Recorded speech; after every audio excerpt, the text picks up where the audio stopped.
नमस्कार दोस्तों, आज मैं इस वीडियो में आपको बताने वाला हूँ कि इटली में आपका एम्प्लॉयर वर्क परमिट के लिए कैसे अप्लाई करता है, जो कि मैं आज आपको अपनी लैपटॉप स्क्रीन पर बताने वाला हूँ।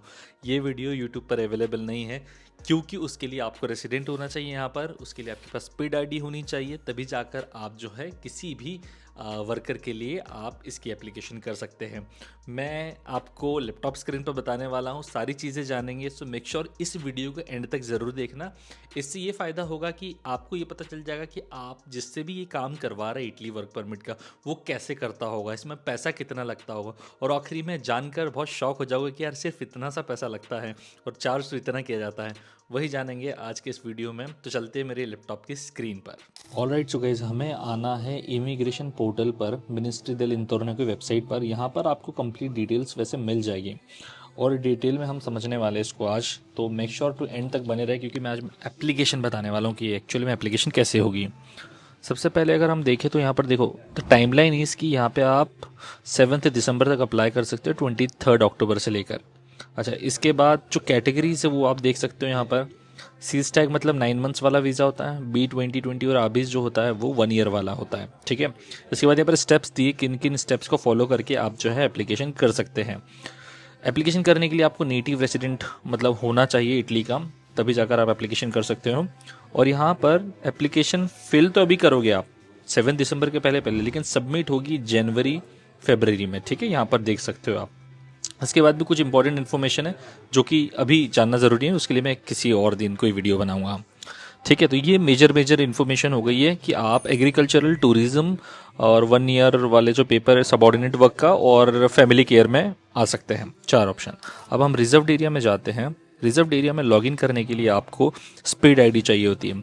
यहाँ पर एक आईडी, हर किसी के पास एक आईडी होती है which is an official communication, या कहीं भी लॉगिन करने के लिए आपको ऑफिशियल पोर्टल पे लॉगिन करना है तो आपके पास ऐसी आईडी होनी चाहिए, स्पीड आईडी जिसे कहते हैं। तो ये बहुत सारे पार्टनर्स के साथ बनती है, मेरी पोस्ते के साथ बनी हुई तो हम पोस्ते वाली डालेंगे। ठीक है, ठीक है, तो हमने लॉगिन जो है वो कर लिया है, एक्सटेंड करके चलते आगे। लॉगिन करने के बाद जब इमिग्रेशन पोर्टल में, तो ऐसा कुछ इंटरफेस आपको देखने को मिलेगा। Let me translate it to English ताकि आपको और अच्छे से समझ आ जाए। ठीक है, ऐसा कुछ आपको मिलेगा पोर्टल। इसके बाद हमें जाना है वन स्टॉप इमिग्रेशन डेस्क पे। यहाँ पर आप देख सकते हो फिल आउट दी 2026 या 28 फ्लो डिक्री। ठीक है, इस पर हम क्लिक करेंगे। इस पर क्लिक करने के बाद देखो यहाँ पर चारों चीज़ें दिख गई। सी टैग वाले फॉर्म, एग्रीकल्चर और टूरिज्म के जो है वो फिल कर सकते हो आप, 9 मंथ्स वाले पेपर। यहाँ पर B2020 और आबिस जो है वो भी फिल कर सकते हो, मतलब सारी कैटेगरीज यहीं से फिल करोगे।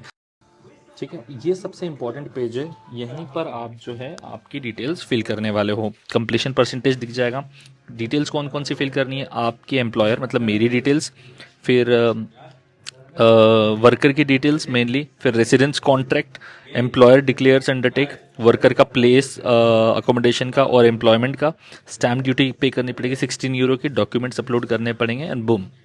ठीक है, तो इस तरीके से कर सकते हैं। डॉक्यूमेंट्स कौन कौन से अपलोड करने पड़ेंगे वो भी आप यहाँ पर देख सकते हैं।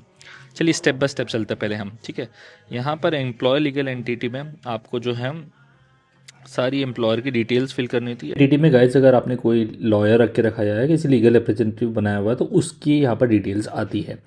देन इसके बाद जो है यहाँ पर नेचुरल पर्सन या फिर जैसे कोई एम्प्लॉयर जो अप्लाई कर रहा है, अब उसकी डिटेल्स है। जैसे यहाँ पर मेरी डिटेल्स आपको दिख रही होगी, मेरी डिटेल्स फिल कर रहे हैं, एज एन एम्प्लॉयर की बात कर रहा हूँ, तो ये सारी डिटेल्स मेरी यहाँ पर मैं फिल करूँगा।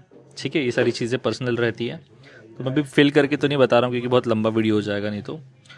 फिर उसके बाद वर्कर की डिटेल्स फिल करनी होती है, जिसको भी आप बुलाना चाहते हो या जिसको मैं बुलाना चाहता हूँ।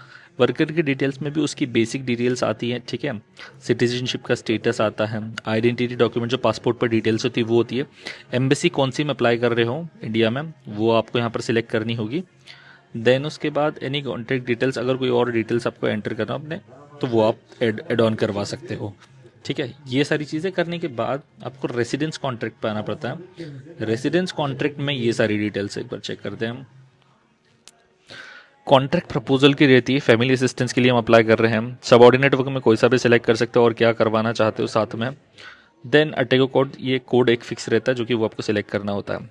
सबऑर्डिनेट एम्प्लॉयमेंट कॉन्ट्रैक्ट, अब यहाँ पर कॉन्ट्रैक्ट की चीज़ें हमें डालनी है, जैसे कोविडेंट डिविडेंट, कैटेगरी लेवल आप सिलेक्ट करेंगे, जैसे फॉर एग्जांपल हमको हैबिटेंट करते हैं, हम जो भी करना है। फिर कॉन्ट्रैक्ट टाइप में आप कैसा करना चाहते हैं, फिक्स टर्म करना चाहते हैं तो फिर यहाँ पर मंथ्स आपको लिखने पड़ेंगे, कितने मंथ्स के लिए आप करना चाहते हैं। जैसे जनरली 12 मंथ्स के लिए होता है, चाहो तो ज़्यादा भी कर सकते हो, और इनडेफिनेट मतलब हमेशा के लिए भी कर सकते हो। हमेशा का करोगे तो फिर वो ऑप्शन नहीं आएगा, हट जाएगा।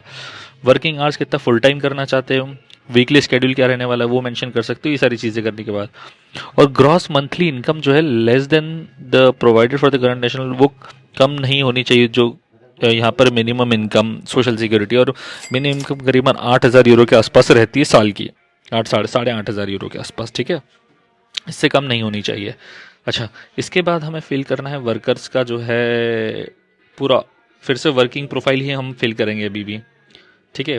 वर्किंग प्रोफाइल में कहाँ पर कौन से लोकेशन में जो है एम्प्लॉयमेंट होने वाला है, प्लेस कौन सी होने वाली है, क्या हम सेम प्लेस पर मैं अपने घर पर काम करना चाह रहा हूँ या किसी और प्लेस पर काम करना चाह रहा हूँ, तो वो डिटेल्स यहाँ पर आने वाली वर्कर की।